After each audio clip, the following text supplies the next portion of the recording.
I'm Andy Higgins, co-founder at Wealth Channel, also host of the Alternative Investment Podcast. And this panel is family office investment strategies for 2023, 2024, and beyond. We're going to dive in just a minute, but first, I want to introduce our expert panelists. First up is Kunal Merchant, COO at Revitate. Revitate is a family office that pursues real estate, consumer-focused, and sports investments that have transformative impact. Kunal, welcome to the panel today. Thanks so much, Andy. Happy to be here. And next up, we have Danny Roisman, founding partner at Brainvest Wealth Management. Brainvest is a multi-shore, multi-family office that manages generational wealth for families and entrepreneurs. Danny, welcome. Hi, Andy. Nice to see you again. Thank you very much for having me again. It's a pleasure. Absolutely. Danny, you were on one of our previous panels, which was a smash hit. So it's great to have you back. And last but not least is Kirk Walton, managing partner at GPWM Funds. GPWM is a family of private equity real estate funds focusing on tax-advantaged real estate investments for family offices and high net worth investors. Kirk, I know you're a friend of Jimmy's. Any friend of Jimmy's is a friend of mine, so welcome. Thanks, Andy. It's great to be here. Appreciate the invite to be back on one of the webinars with Jimmy Atkinson. It's great to be on the Alts webinar for the first time. Absolutely. And just a quick housekeeping note, then we're going to dive in. If you have any questions, ask them through that Q&A function. That's where I'll be sure to see them in my Zoom toolbar. We'll save a little time for Q&A towards the end. The first question I'm going to pose to Kunal first, and then if Danny and Kirk want to chime in, please feel free. So to kick us off, family offices, ultra high net worth investors are always focused on capital preservation, especially in down markets. So my question is, where are we in the market cycle right now, Kunal? Well, if I had a perfect answer to that question, I would be probably having my own family office right now. And the honest answer, of course, is nobody knows for sure. Nobody's got a crystal ball. But I can tell you sort of what we're seeing overall. I mean, there's no doubt that there's a lot of capital on the sidelines and has been for some time. Folks were hesitant because of the pandemic, because of interest rates, because of inflation. But we are seeing some loosening up of that, and folks are eager to get back into the game. And for the moment at least, there's actually interesting dynamics where, because there's less capital circulating, there's actually really good deals to be had if you know what you're looking for. And so we have a couple of strategies that we're pretty precision targeting, like a workforce housing in the Midwest strategy or an opportunity zone strategy, where it's really kind of laser focused on a specific segment of the market. And within that realm, there's still sponsors looking for capital, and we can negotiate much more investor-friendly terms than we could have maybe 2 years ago. So I think it's really important because capital is moving back into the market, but the key is to really understand what you're looking for. And if you do, and if you have a high conviction in your investment strategy, it's actually a pretty good time to get back in before the influx of capital hopefully comes in a few months or years or whatever that is. Right now is actually a pretty good time to buy. Absolutely. And Kunal, the reference to dry capital or dry powder rather, capital on the sidelines, to me that almost sounds bullish, and we've had this kind of perpetual theoretical recession hanging over our heads for over a year now, this theoretical bear market, hanging over our heads. Maybe it never materializes. I don't know. Danny, how about you? What do you think? I thank you. I'm a little bit on the other side of the spectrum of Kunal. I'm a little bit bearish. I think that cash is a good place to be right now. I think we have to wait. We're advising our families to stay a little bit on the sidelines. As you said, we do have a lot of dry powder and we want to keep it like this. We're looking for some signals of the market for us to be able to join the market again. And when we see cap rates on real estate not expanding, it's very concerning for me to try to get money back in. We're still seeing underwriters trying to say, are we going to exit at a 5 cap? If the interest rates are going to be longer at 4.5%, 5%, it's impossible for you to exit in a cap rate like this. So you need to have some cap rate expansions in order for you to make sufficient space to jump into real estate, for instance. Also, something that makes us very nervous is the spread between interest rates. On the bonds. We're seeing triple Bs and triple As with with such a spread compression that we haven't seen since 2006, 2007. For me, that's also a very negative signal that the economy has not, and the market has not fully understood what needs to be happening in order for us to start to go back into the market again. So until I start to see interest rate, not inverted anymore, spreads widening on the corporate and on the high yields, and also cap rate expansions, we're staying on the sidelines. But I understand, and Kunal was right, and Steven, the previous guy, saying that I'm sure that there are great opportunities arriving, and if you are really laser focused, and we're doing that because there's going to be distressed sellers, there's going to be great opportunities, but you have to be really, really careful and how to do it, and who and how you're going to do it. Danny, I have to agree that the inverted yield curve is concerning. Of course, I also, as an LP, I have to agree, I want cap rates to be higher, right? I want to put some capital to work, and I guess I don't have any mathematical model to justify it. It just feels like in my gut, cap rates should be higher than they are. And so I wonder, maybe there's still a further adjustment coming. The market is frozen. There's no liquidity. The volume of deals has been down 75%. Everyone is in the sidelines that were waiting and wishing that the interest rate would be cut quicker, and then they would be able to refinance or to exit and the previous underwriting low cap rates that they got in. And that's not going to materialize. So, the bill will come. People are going to have to try to find a solution. Then I think we'll see a flood in the market, and then you see prices come down. Cap rates go up, then you jump in. Well, Kirk, how about you? Maybe you can be the tiebreaker here. What are you seeing at GPWM? I'm right in the middle. I totally agree with Kunal on and our prior presenter, if you can find the right project, there are great opportunities out there to be had. And I also understand Danny's concerns, and those are risk factors that you need to mitigate. What I'm seeing is there is still capital flowing into opportunity zone funds. We are still raising capital, and we're seeing that because nobody wants to pay taxes. And the opportunity zone capital comes from an event where somebody sold something.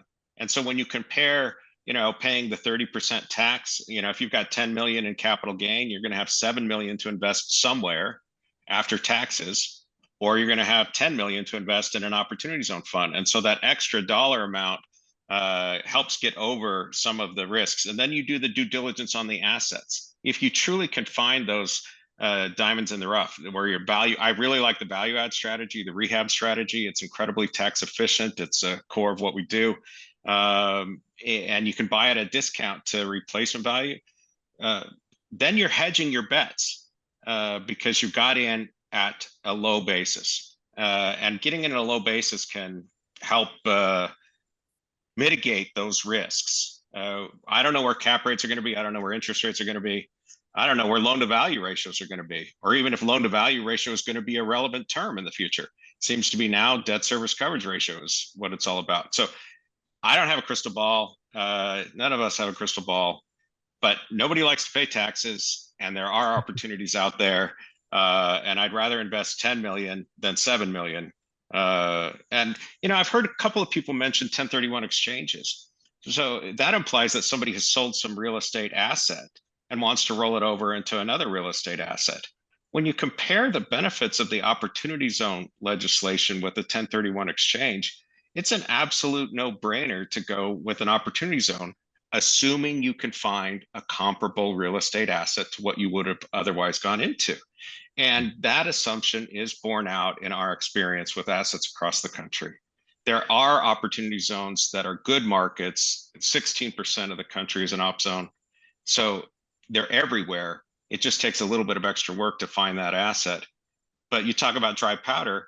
If you do the op zone instead of the 1031 exchange, your basis in whatever asset you sold comes out into your checking account tax-free.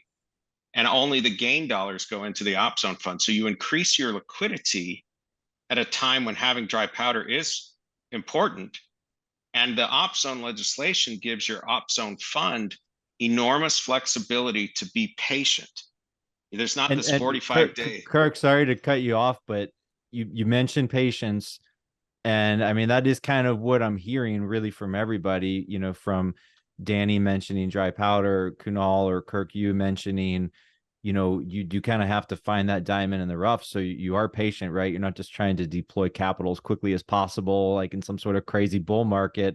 But, you know, in this market environment, Danny, I'm going to start with you on this next question.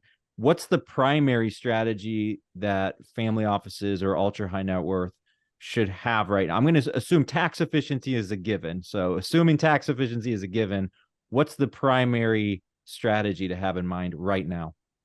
Yeah, and for me, like, you know, we deal with offshore assets, money, so we don't, you know, tax implications for us. It's not such a big issue. So, but opportunity zones, I agree with you. It's for U.S. taxpayers, it's a great investment. For us, what we're looking, and with all the single family offices in our network that we discuss a lot, what we're trying to do is to look for opportunities that are totally unrelated to what was going on when I just said. And what we're seeing that are great opportunities are life settlements. We believe that this is a very good opportunity that non-correlated, and it's working pretty well, and we have been deploying more capital on that. Specialty leasing, it's also something that it continues to outperform greatly, and there has no correlation whatsoever with the financial market. So we're increasing our exposure on that level as well. And we're seeing a great opportunity on deep, so debt in possession. So we're putting a lot of money right into that in possession as well. We're seeing that it's going to be even greater opportunities when the markets start to route a little bit more.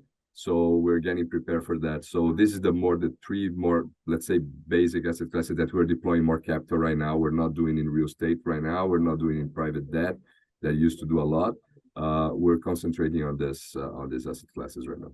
Well, Danny, you brought up an interesting point that I just want to bring up briefly. You know, I'm host of the Alternative Investment Podcast. I'm always reciting the benefits of alternative investments, but I have to tell everyone in the audience, a lot of it is false advertising. When alternative investments, you know, different sponsors, issuers, asset managers say these are not correlated to the public markets, but a lot of asset classes are. And Danny, there's a few though that are truly uncorrelated, or, you know, have a correlation of 0.1 or something like minuscule. And it sounds like you've really honed in on those specific asset classes for this point in time. Yes, that's exactly what we're trying to find, that specific ones that are going to be less affected of the correction that we believe that the market is going to get by not having any sort of direct exposure of beta into that market. So life settlements is just like having enough life policies, so then you have a actuarial risk, and people unfortunately will die, and then you just have to price it correctly. And again, this is not according to the economists of the life expectancy of people. In specialty leasing, all the contracts are SOFR based, and they don't have any correlation to interest rates. If they go up and down, you just lock in the spread and you're good. And when you go, for instance, our biggest asset class into specialty leasing is helicopter leasing, but for search and rescue. So we don't care if the economy is going up and down. You know, the Coast Guard of Australia and UK and Sweden, which is the markets that we have most of our vehicles leased, they're still going to be functioning no matter what. So we're trying to find ways that we can get something that is not going to be linked to a correction or be impacted by a very strong movement into interest rates or into the equity market or something like that. And that's what absolutely. And a lot of these larger alternative asset classes, private equity, private real estate, private credit, I mean, they are linked in some way, shape, or form to the public markets. Kunal, I want to ask about, Revitate, the family office that you're involved with. What's the primary strategy right now? Is it shifted at all in this, environment? And another related question, are you all making any tactical allocation to private credit or any of these asset classes that appear to be a little bit, of a better value right now in this high yield environment? Yeah. So, just for clarity, we sort of have the family office, which is Raj Capital and the Raj family office. And then Revitate sort of builds on that as the family office backed alt platform, which accepts outside capital too. And those two kind of work together. And I mean, a couple of things. I think one, the family has and has long been really bullish on real estate. For all the reasons everybody here would understand, the tax efficiency, the inflation hedge, et cetera. I think, real estate is a big word, and there's a lot of subsegments that we can talk about in a second. So I think they're still bullish on real estate, and because of the expertise of the family and our team here now, we are sort of deal hunting. And for example, there's a project we found in New Mexico in a market that we never would have looked at otherwise, but we found a really tremendous deal and have built a pretty compelling case, again, going to that sort of laser focus piece. I think the other interesting thing that we do that I can't say is fully uncorrelated, but is surprisingly uncorrelated, is the sports business. So, the family are co-owners of the Sacramento Kings of the National Basketball Association, and have been for about 10 years. And a lot of my background is in sports investing and sports real estate. And it is staggering at the degree to which the asset appreciation in that category seems completely unperturbed by market conditions. I remember seeing a graph a couple months ago, sort of showed on the x-axis time and the y-axis sort of value of the assets. And then it shaded the periods of the American economy where there was some kind of recession, and the line just goes up, and 1991, and then 2001, and then global financial crisis, and it never goes down. It might bend a little bit. So that's a little bit more of an off the wall idea, but we are looking a lot actually at a deeper investment in the sports industry, which I don't think that's, for what it's worth. I mean, I think that's kind of what Danny was talking about. It's another asset class that is truly uncorrelated, versus what sometimes they claim is uncorrelated, but really is we literally stopped going to the games. Like, imagine a business for 2 years, right? People didn't go to. Imagine any other business where the customers are no longer going to the stores and they're watching things from afar, and it doesn't affect the value of the business. I mean, that's how special sports is. And we're working on a Taylor Swift fund, so we're trying to get her allocated into specific sports. No, I'm kidding. So the amount of value that's being created in sports never seems to stop. And so that's an area where the family is very bullish. And I think as we accept outside investors in some of our strategies too, there's a lot of interest there as well. Absolutely. I love talking about these, more niche asset classes. You might think that they're smaller asset classes. Of course they are, maybe relative to, private equity, private credit, but family offices, in my experience, are oftentimes the ones investing in these. Kirk, I want to ask a little bit more about real estate, though. We were talking about higher rates. I've seen private credit grow up as an asset class in the past year or two with these much thicker yields. But how are the higher rates affecting, your ability to find deals, underwrite deals, get deals done in the real estate world? Is it, totally just a problem, or is it creating some opportunity, in some kind of weird backward way because other people aren't hunting for deals as much? Yeah, there definitely isn't as many deals happening or as many people hunting for deals. And so I think that can create an opportunity because there are fewer competitors for the right deals. The higher interest rates are definitely a headwind. And I wish I knew when those higher rates were going to, decrease, but nobody does. So you have to be conservative in your underwriting and assume that rates are going to stay high or maybe even go higher, and make sure that you can still, make the deal work. There seems to be a lot more due diligence and research. We're being far more selective. It takes more time to go through and get a deal done. But at the same time, if somebody needs to sell, that's the opportunity, is there isn't as much competition, and there's so much uncertainty that creates price impairment. So that creates an opportunity. Nobody likes these high interest rates. It definitely is hurting, you know, but the reason we have high interest rates is because of fear of inflation. And we are, in fact, seeing massive rent growth, double-digit rent growth. You know, when you do your underwriting models, you're assuming maybe 2.5% rent growth. But in the markets we're in, we're seeing 10, 15, 20, 25% sometimes rent growth, which, you know, eventually, if it keeps going, if rates stay high, that means rent growth is staying high because there's still inflation. And so there is there's a give and take on that front. And if you get rent growth and then interest rate decline, and you can refi at a higher NOI, that's the opportunity for value creation, wealth creation. Yeah, Yep, totally. that- And if I can jump in for a second on the real Please, estate, please, yeah. Okay. Yeah, I mean, I think this is really a time where you got to get beyond the bumper stickers. Like we talk about recession or we talk about real estate, or these top line descriptors, they don't mean anything really. So the recession could be happening as a bunch of small sub-segment recessions, where a rolling recession in smaller pieces. I'm sure once we get the data in like 10 or 15 years, we'll see that different sectors at different times we're having what we would define, but maybe on a macro level, those things don't add up to an aggregate recession. The same thing with real estate. You know, real estate is a huge category, right? It's the acquisition of existing properties. It's development of new properties. Right now, development of new properties carries perhaps more risk than it did 3, 5, 7 years ago. But the acquisition of existing properties may actually be attractive because you know what you're getting. It's a real asset. And if you're in the right sector, it can be attractive. And so that's one way to think about it. Another way to think about it is just, you know, category of real estate.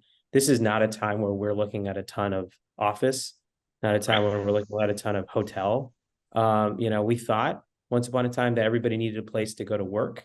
That may not be the case anymore, may not be as much of the case anymore. So we're sort of staying away from those sectors of real estate, but people still need a place to live. And we still have enormous housing shortages in this country, and a lot of our cities are underbuilt, not just on the coast, but even in the middle of the country, as we've seen a migration of folks to not only the Sun Belt, but now the Midwest. So, for example, we're really bullish on this strategy we have in the Midwest, where we identify growth markets that have seen long-term population growth, long-term job growth. They're still business friendly, that are still highly affordable. And then we look for Class B workforce housing.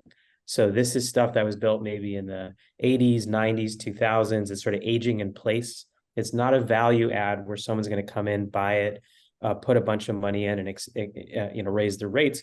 We're going to buy it and run it better, maybe run it more in a more professional way than a mom and pop operation. But it's very stable, and it is sort of this double benefit where if the economy gets better, the people who live there may make more money and move out. But because of the housing shortage, there's so many people waiting in Class C rentals, they'll jump in. And if the economy Kunal, do those sorts of deals cash flow? Because I mean, when I hear workforce, they do immediately. They do. When I hear workforce, I get excited because that seems like the most sure bet you could possibly have in real estate. So we closed a fund in December. We had cash flows in January. We had first distributions to investors within 3 months. So I'm not bragging. This is not rocket science. This is buying, you know, a sub-segment of the real estate market that is going to be okay, rain or shine, because of just the shortage of housing and the demand for housing. It's existing properties with rents in place. And so it has that cash benefit with the additional appreciation benefits. So just last thought, it's like, yes, you can still take risks, but you maybe sacrifice some potential speculative upside to not lose all your money, but there's still like decent deals out there where the downside is maybe 5% or 10%, but it's not zero and it's not negative. So that's how we think of things. Danny, how about you? I'm sorry, I need to jump in because I like to play a contra on I love it. Bring it on. Bring it on.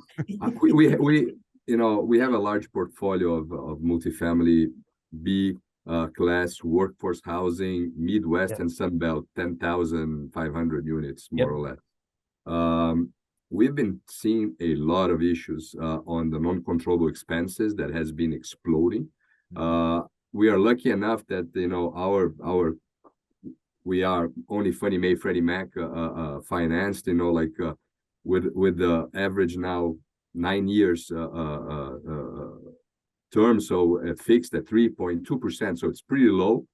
But when you're talking about new investments, and we're seeing those a lot, we get a negative or it's impossible to get a positive leverage right now with any rates that you get, and of course a lower LTV. So I'm a huge supporter for multifamily. I have been for a long time, but to invest in right now, I think it's you have to bet that the rents are gonna keep increasing at a much higher rate, and then if that's the case, I agree with Kirk. You know, then you keep higher interest rates, then you cannot refinance, then you get into a cycle that can becomes problematic. And just as a way that, and I agree with you, like office sucks right now. But at one point, we're seeing a great opportunity that we're looking as a distressed assets at a AAA downtown Frankfurt building leased by a Dutch government for like 12 years already, with that we're getting to an unleveraged 11% cap rate. So when you get to that kind of a distress, maybe it's time to start looking at some offices, because the market is so stressed. Then there are some good opportunities. Everybody's looking to multifamily, so then it's much more competition. It's a lot of people looking at it. No one is looking at offices. No one wants to touch offices. And Rothschild used to say the best place to go and invest when there's blood in the street and no one wants to touch it. And we're seeing great opportunities in the office, because it's just became like poison. Yeah. I think as long as you know what you're doing, like as long as you know the risk you're taking, I think that's the key thing. Like if you got to wander the other side of the street, you better be prepared for the consequences. And if there are people out there who really understand that sector, that are doing exactly what you're talking about. Kirk, I want to get to you in just a sec. We have about 10 minutes left. But I wanted to get to this last question. I want to make sure we get to it, because I love this back and forth, having the variety of opinions. And they say that the bull market climbs a wall of worry, right? And I want to be bullish. I hope that we see a bull market. I hope we see 20% run up in everything next year.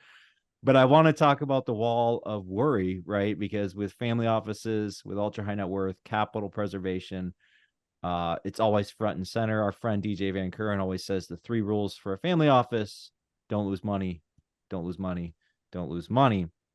So Kirk, what keeps you up at night? What are the main threats to a capital preservation strategy right now, either for the sectors you're involved in or even for the economy writ large? Well, I do have anxiety over all the time. It's just part of my makeup. I'm always worried about my clients' money. And I have run the family office for Silicon Valley entrepreneurs and venture capitalists since the 90s, and morphed into this opportunity zone space when the tax law came out and nobody else was doing the opportunity zone space correctly. They didn't understand how to maximize the benefits and use the op zone tax legislation to maximum benefit for the ultra high net worth client or the family office client. I have anxiety about are the banks going to follow through on their commitment to lend? We've had experiences where banks have been slow in funding the construction loans, and we'll put in construction draws for 10 million, and they'll pay out 6 million and question some others because things that are going on inside their world. That part keeps me up at night.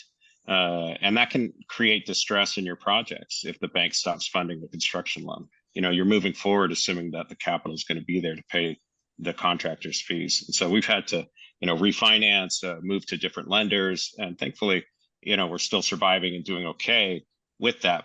But that's an issue. But going back to the opportunity for a second, I wanted to address the office thing. There are office buildings that can be acquired at incredibly cheap prices. And we've done that in a couple of markets and converted them to housing.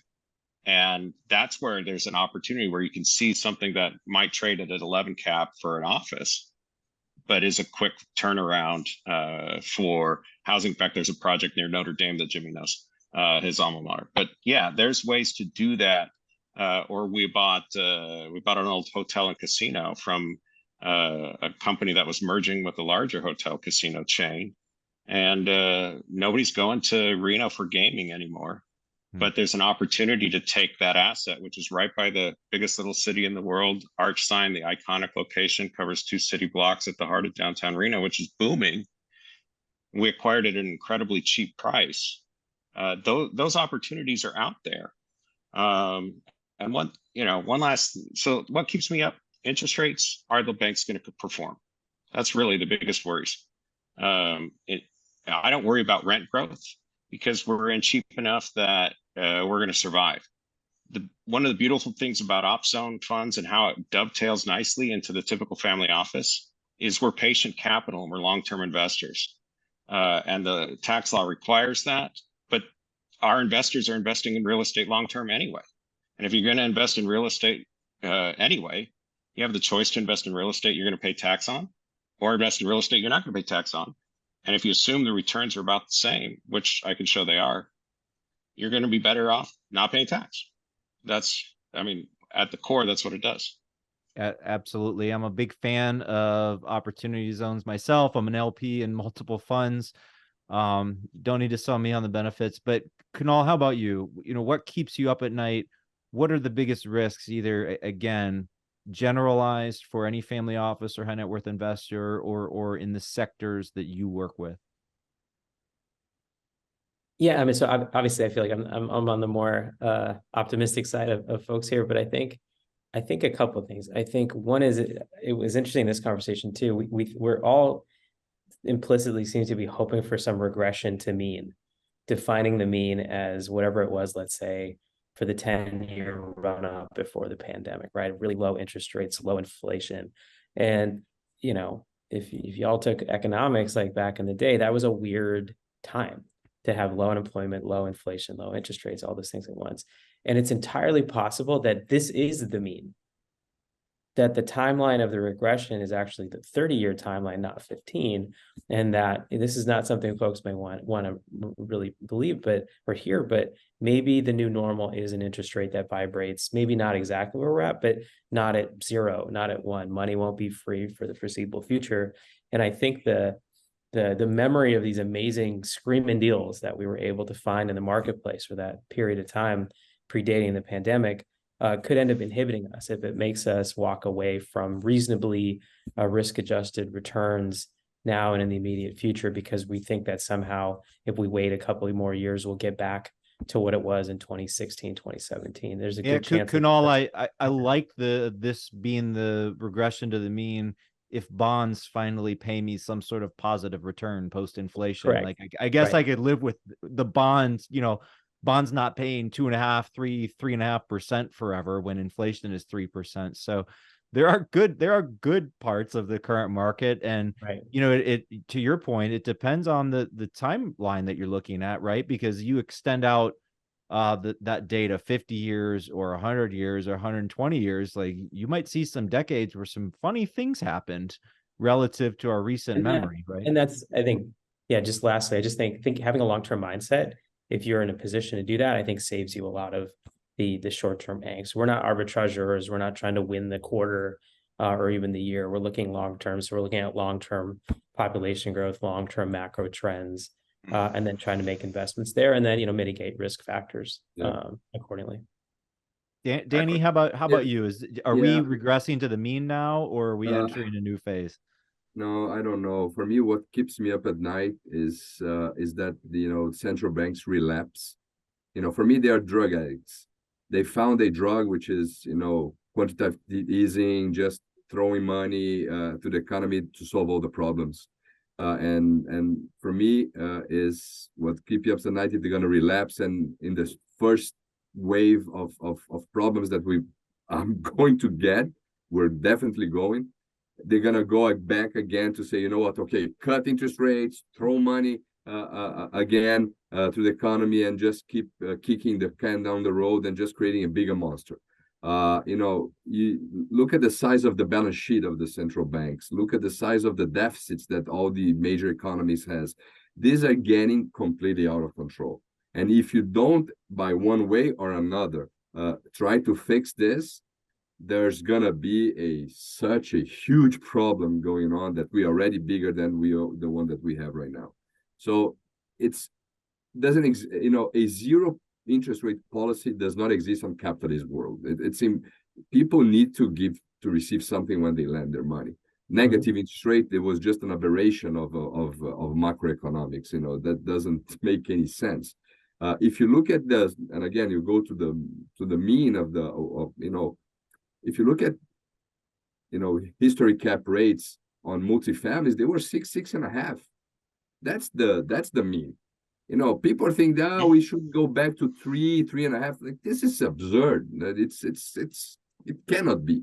People have to understand that what we have been through since the great financial crisis and with the pandemic, this is a one-off that it's going to be studied a lot later on, but this is a one-off. It cannot continue. And what worries me is that central banks find a way to solve the situation on the short term pretty quickly, and when you get into trouble again, we're already getting into trouble right now. Look at the markets.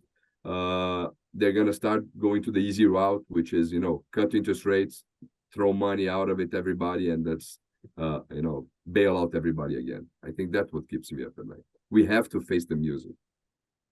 So the central banks, they do things the hard way or the easy way. Reminds me of the Homer Simpson way. The Homer Simpson way is the right way, and there's the wrong way, and the Homer Simpson way, which is the wrong way but faster, if I remember correctly. So exactly. Hopefully we don't see that. We had a couple questions. I know we're almost out of time. I want to respect everybody's time, but I think these are both good questions. First question from my friend April Wedding asks, are any of our panelists here investing in OZ funds or maybe any kind of private fund that are female founded, thus allowing for different kinds of government incentives or government grants? April, it's a good question. I would say, when it comes to government grants, I'm definitely a feminist if I, as an LP, if I can enjoy any sort of increased return. So are any of you involved with investing with projects or funds that are minority or female founded that have different grants or incentives? Danny, I'll start with you. No, again, we only work mostly, we have some US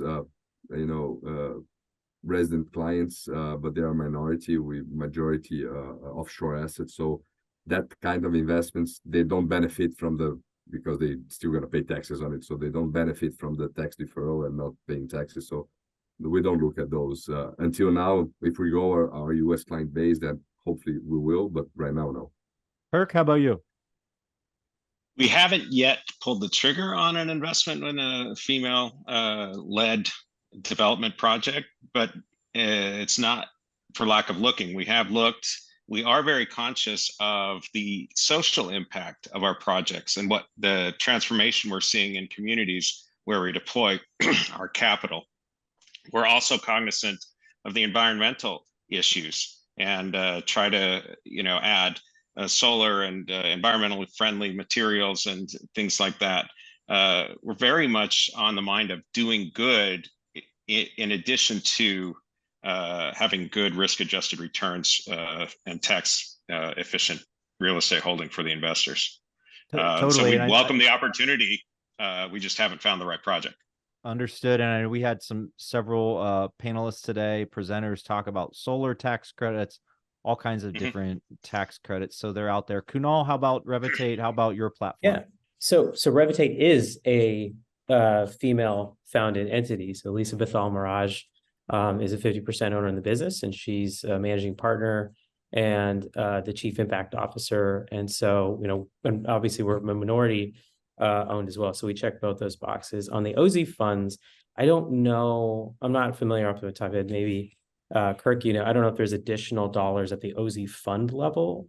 But what we do is when we look at specific projects and specific markets, like Kirk was saying, to the extent we can find at least local development partners who can give them an opportunity to partner with institutional capital, we try to do that. And then certainly as you think about the sort of cascade of sub relationships on a development project, opportunities to bring in local, diverse, female-led businesses. That's kind of how we look at it.